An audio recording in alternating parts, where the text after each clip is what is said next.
January 2026 has arrived, and as predicted, millions of people have already repeated the ritual they've performed for years. They've written goals in new notebooks, woken up early on the first mornings of January, bought productivity courses, promised unshakable discipline. The alarm goes off at 5 a.m. The journal opens to a fresh page. The calendar displays blocks of color-coded intention. Everything looks right. Everything feels productive. Now, a week later, many already feel the uncomfortable familiarity of the pattern, motivation fading, routine crumbling, the sensation that this has happened before. The alarm gets snoozed. The journal stays closed. The calendar becomes a monument to optimism that died quietly in the night, not because they are weak, not because they lack willpower, not because they didn't try hard enough, but because they are participating in something Richard Feynman identified decades ago and called cargo cult science, the meticulous imitation of scientific rituals without understanding the substance that makes them effective. They build runways hoping planes will land. They follow the form, but ignore the force. They perform the ceremony, but miss the causality. And in this lies one of the most painful tragedies of modern life, the confusion between appearing to change and actually changing, between doing what looks like progress and making actual progress, between theater and transformation. If you're tired of performing progress instead of making it, if you value honest questions over comfortable answers, stay with us. This is what we explore here. The difference between appearing to understand and actually understanding, between ritual and reality. This is not a new problem. It's ancient. In the South Pacific Islands, after World War II, something strange happened.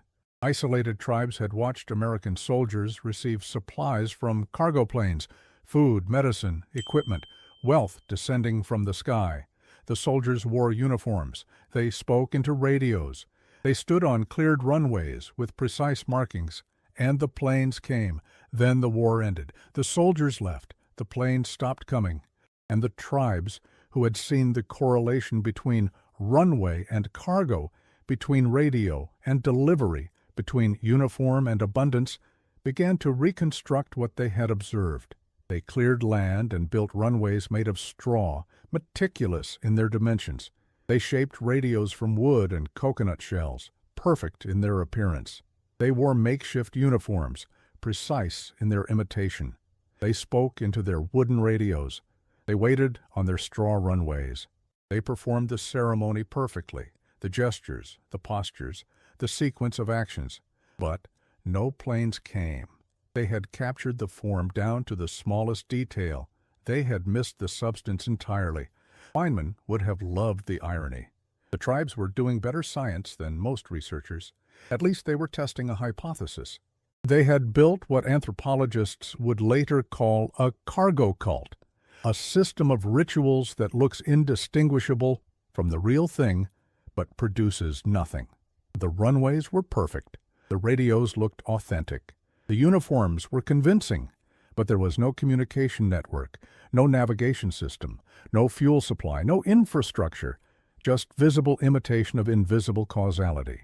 And the uncomfortable question, the one that should make you stop and reconsider everything you wrote in your notebook this January, is this. What are you building out of straw in your own life? What rituals have you adopted because they look like the path to success, because they resemble what successful people do, because they give you the feeling of control, but lack the invisible infrastructure that makes them actually work? That's the question that haunted Richard Feynman decades later, half a world away from those Pacific Islands. Because here's what Feynman realized, sitting in a lecture hall at Caltech in the 1970s, watching scientists present research. He watched them follow methodology perfectly, controlled variables, statistical significance, peer review protocols. The papers looked impeccable. The presentations sounded scientific. The researchers wore the uniform of academia. They spoke the language of rigor. They stood at their metaphorical runways waiting for truth to land. And yet, Feynman felt something was wrong, something invisible was missing. These researchers were following every visible step of the scientific method. They had the structure, They had the terminology. They had the appearance of scientific investigation. But they weren't doing real science. They were performing science. They had the form. They lacked the substance. They had built runways out of p-values and publication records, but the cargo, actual understanding, genuine discovery, reproducible truth, wasn't landing. In 1974, Feynman gave a now-famous commencement speech at Caltech, where he described this phenomenon explicitly as cargo cult science. He told the graduating students, they follow all the apparent precepts and forms of scientific investigation, but they're missing something essential, because the planes don't land.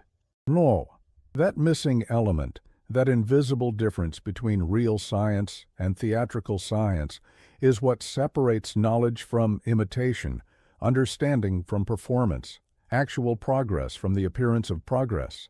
It's the difference between asking what is true and asking what looks true, between seeking causality and collecting correlations, between wanting to understand and wanting to appear to understand.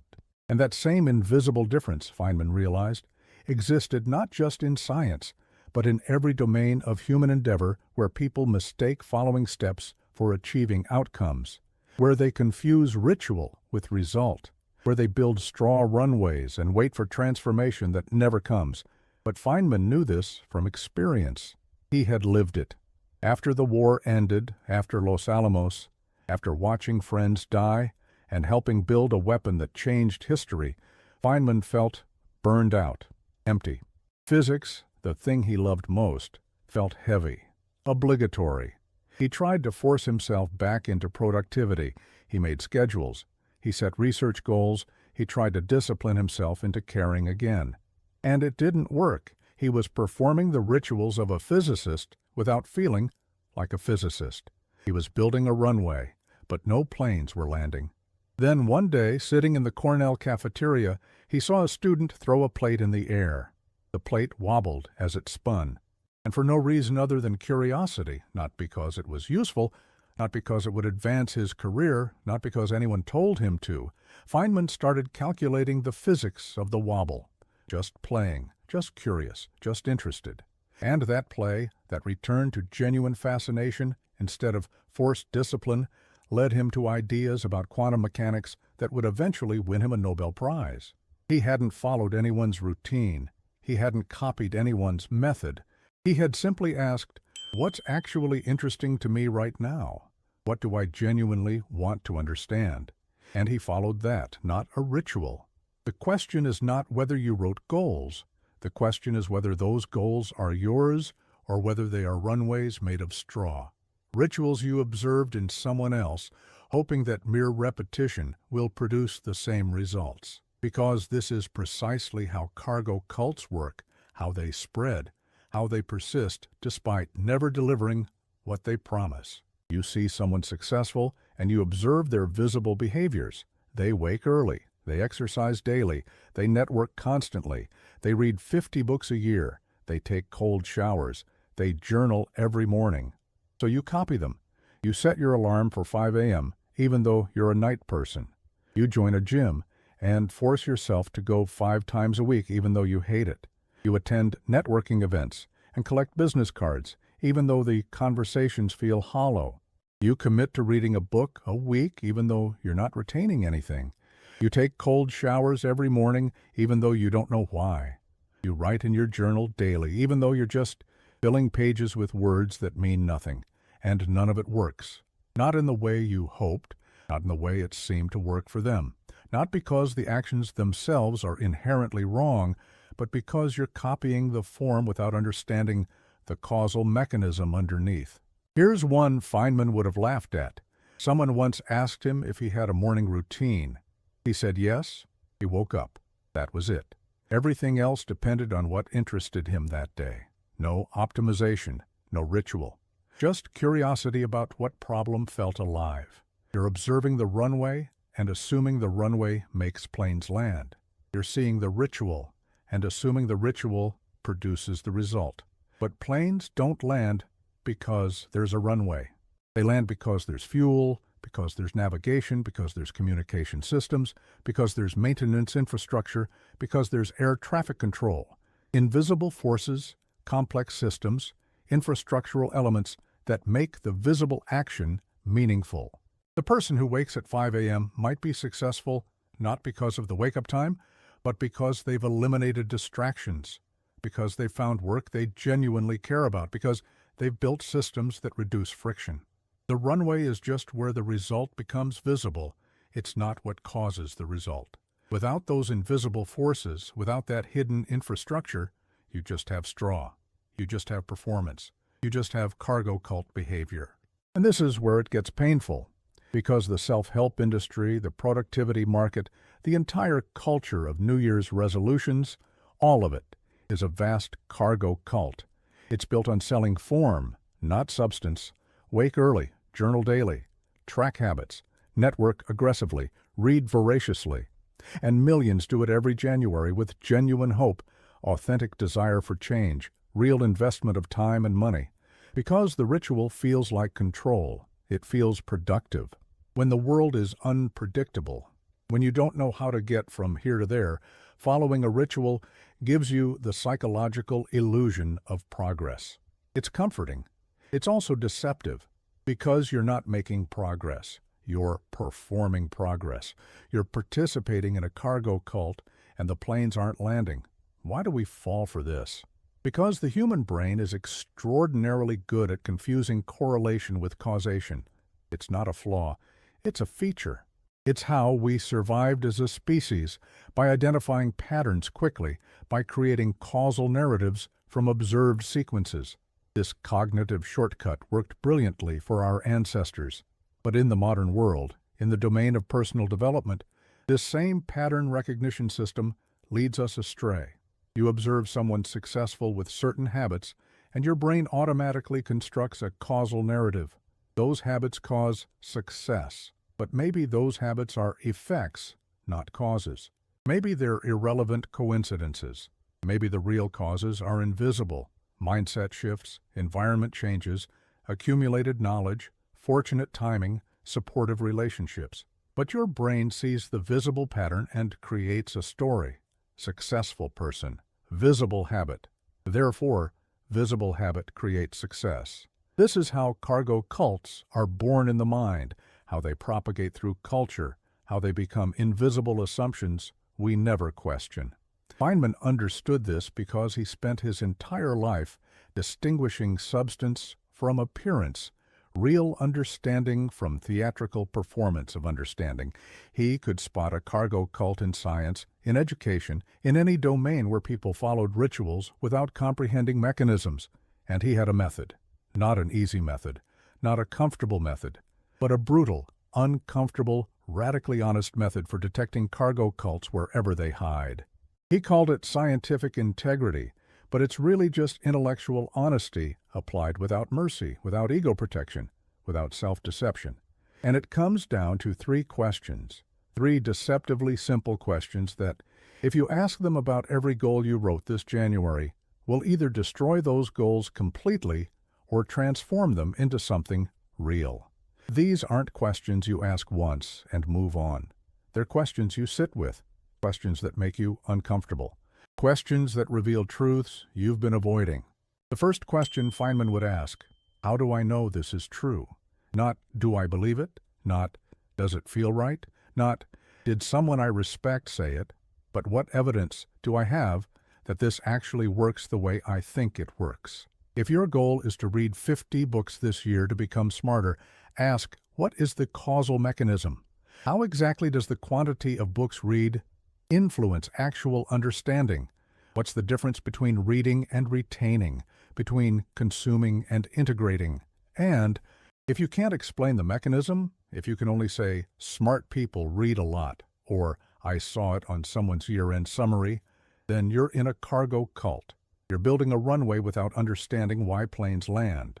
The second question Feynman would ask, what would prove me wrong? This is the hardest one, because if you can't imagine evidence that would change your mind, then you don't have a hypothesis. You have a belief. You have an ideology. You have an emotional attachment disguised as a goal. And beliefs are not testable. They're not scientific. They're not capable of being refined by reality. They're psychological security blankets, identity markers, stories you tell yourself about who you are. Feynman said that the hallmark of real science is falsifiability. A good theory must be capable of being proven wrong. It must make predictions that can be tested. It must expose itself to the possibility of failure. The same applies to your goals. If you can't articulate what would make you abandon this goal, what evidence would make you realize it's not working, what observations would convince you that you're on the wrong path, then you're not pursuing truth. You're defending ego. And ego doesn't produce genuine change. It produces performance of change, theater of transformation, cargo cult behavior that looks like progress but delivers nothing. The third question, perhaps the most uncomfortable of all, is this mine? This forces you to ask, where did this goal actually come from? Did it emerge from inside, from genuine curiosity, from authentic desire, from a real discomfort you need to resolve?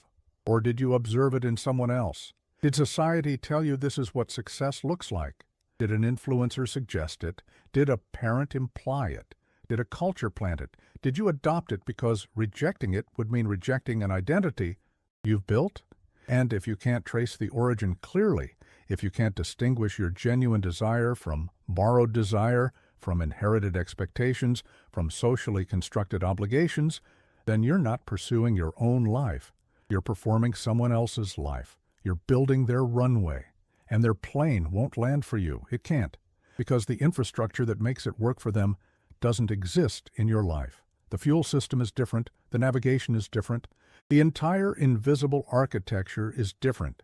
You can build a perfect imitation of the visible parts and still have nothing but straw. So here's what happens when you apply Feynman's method. You take your list of goals, the ones you wrote with such hope on January 1st, and you ask these 3 questions without mercy. And most of them collapse. They dissolve under honest scrutiny. Because most of them are cargo cults. Rituals you adopted because they looked right. Because they gave you something to do. Because everyone else was doing them. But when you ask how you know they work, when you try to articulate what would prove you wrong, when you attempt to trace whether this goal is genuinely yours, the answers don't exist or they reveal you've been lying to yourself. Gently, with good intentions, but lying nonetheless, and that's painful. That recognition is deeply uncomfortable, because it means admitting that the runway you've been building with such care is made of straw, that the effort you've been putting in has been theatrical rather than transformative, that you've been participating in a cargo cult, not because you're foolish or weak, but because cargo cults are comforting in ways that truth isn't. They give structure when reality is chaotic. They promise control when outcomes are uncertain. They let you feel like you're doing something even when you're not. But here's the paradox, the unexpected liberation hidden in this destruction. Once you see it, once you recognize with full clarity that you've been following form without substance, that you've been building straw runways while calling it progress, you can't unsee it. The illusion breaks permanently. And that's actually the beginning of something real, something true, something that might actually produce genuine change. Because Feynman's method doesn't just destroy comfortable illusions, it clears the ground for authentic construction. It forces you to rebuild from scratch, from the foundation up, from actual truth, rather than borrowed ritual. Not from goals you think you should have, not from objectives that look impressive to others. Not from rituals you observed in people you admire, but from actual causality, from real mechanisms, from genuine desire. This is what first principles thinking is, the practice of stripping everything down to what's demonstrably true, then reconstructing from there without inheriting assumptions, without importing rituals, without copying runways. And it's hard. It's uncomfortable. It feels like regression because you're starting with uncertainty rather than borrowed certainty. You're admitting you don't know rather than performing knowledge. But this admission of ignorance, this willingness to start from zero, is the only real starting point for genuine change. Everything else is theater. So what does reconstruction look like? It starts with brutal honesty. You ask, what do I actually want? Not what I should want, not what looks impressive, not what other people value, but what genuinely matters to me. And that question is harder than it sounds, because most of what you think you want was planted in you by parents, by media, by peers, by culture, so you have to dig beneath those layers. You have to find the original impulse, the thing you're curious about, the thing you'd pursue even if no one ever knew, the thing that feels alive. That's the starting point, not someone else's definition of success. Yours. Then you ask, what's the actual mechanism? How does this thing I want actually happen? Not theoretically, not aspirationally, but mechanically. Here's where Feynman's approach to learning biology becomes instructive. When he decided he wanted to understand biology, he didn't do what most people do. He didn't buy the standard textbooks. He didn't enroll in Biology 101. He didn't create a reading schedule or a study routine. Instead, he did something that looked completely backwards to everyone around him. He went to a biology lab and asked, "What's the most interesting unsolved problem you're working on right now?" They told him about protein synthesis, about how ribosomes translate RNA into proteins. And Feynman, who knew nothing about biology, just started playing with the problem. He drew diagrams, he made models, he asked what seemed like stupid questions. He approached it like a puzzle he was genuinely curious about, not like a subject he needed to master. And within months, he understood fundamental concepts that students spent years memorizing without grasping, because he had gone directly to the mechanism. He had found what genuinely interested him and explored it through authentic curiosity, not through borrowed methodology. He hadn't asked, what do biologists do? He had asked, what do I actually want to understand? And he followed that question wherever it led. That's the mechanism of real learning, not ritual, not discipline, but genuine engagement with what fascinates you. And if you want to be healthier, the mechanism isn't go to the gym 5 times a week. The mechanism is find movement you don't hate, make it convenient, build it into your routine so it requires no willpower, adjust as your body changes. The mechanism is never the ritual, it's the force beneath the ritual, and you have to understand that force. Otherwise, you're just building runways. And finally, you ask, what's my feedback loop? How will I know if this is working or not? What evidence will I look for? What would make me change course? Because without feedback, you're flying blind. You're hoping, you're wishing, but you're not learning. And Feynman's entire philosophy was about learning from reality, not from theory. He said, nature cannot be fooled, and neither can you. If your goal isn't working, reality will tell you, but only if you're honest enough to listen. Only if you're willing to abandon the runway you've been building and start over when the data says you're wrong. This is exhausting. It's uncomfortable. It offers no shortcuts, no hacks, no 5-step formulas. And that's why most people don't do it. They return to the cargo cult, because cargo cults are easier. They offer the appearance of progress without the pain of real change. But Feynman didn't care about easy. He cared about true. And here's what he discovered. When you stop performing change and start actually changing, when you stop following rituals and start understanding mechanisms, when you stop building straw runways and start asking real questions, something strange happens. The effort becomes lighter, not because it's less work, but because it's aligned with reality. Because you're not fighting friction, you're working with causality. And causality, unlike willpower, doesn't run out. That cafeteria moment with the spinning plate. He wasn't trying to be productive. He wasn't following a routine. He wasn't doing what a successful physicist should do. He was just curious, just playing, just genuinely interested. And that intrinsic motivation, that return to authentic fascination, changed everything. Because you can't fake curiosity. You can't manufacture genuine interest. You can copy someone's morning routine, but you can't copy what makes them care. And without that, without the intrinsic motivation that comes from actually caring, all the discipline in the world is just theater. So if you want 2026 to be different, not performatively different, but actually different, you have to stop building runways. You have to stop performing the rituals of change and start asking the questions that lead to real change. What do I genuinely want? What's the actual causal mechanism? How will I know if it's working? And if a goal doesn't survive those questions, let it go. Because it's not yours. It's borrowed. It's theatrical. It's a cargo cult. And the planes will never land. Now here's the irony. I just gave you a method, another framework, another set of steps to follow. And if you're not careful, you'll turn this into a cargo cult too. You'll write down Ask 3 questions in your planner and check it off daily without actually sitting with the discomfort of honest answers. You'll perform Feynman's method without understanding why it works. So let me be clear, these aren't steps. They're not a routine. They're not a productivity hack.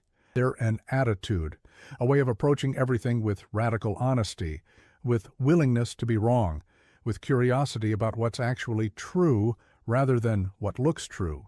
That attitude can't be copied. It has to be chosen, every time, in every situation, with every goal. And it's uncomfortable every single time, but it's real. And real is what works. Picture Feynman in his office at Caltech. Not young anymore, just a man who spent his life asking honest questions. He picks up a piece of paper, someone's research proposal, and he asks 3 questions. How do you know this is true? What would prove you wrong? Is this curiosity or performance? With those 3 questions, he can see immediately what's real and what's straw. You can do the same thing right now. Take out your list of goals, the one you wrote at the beginning of January. Sit with it like Feynman would. Pick the first goal. Ask, how do I know this is true? If you can explain the actual mechanism, keep it. If you can't, cross it out. Ask, what would prove me wrong? If you can't imagine evidence that would change your mind, cross it out.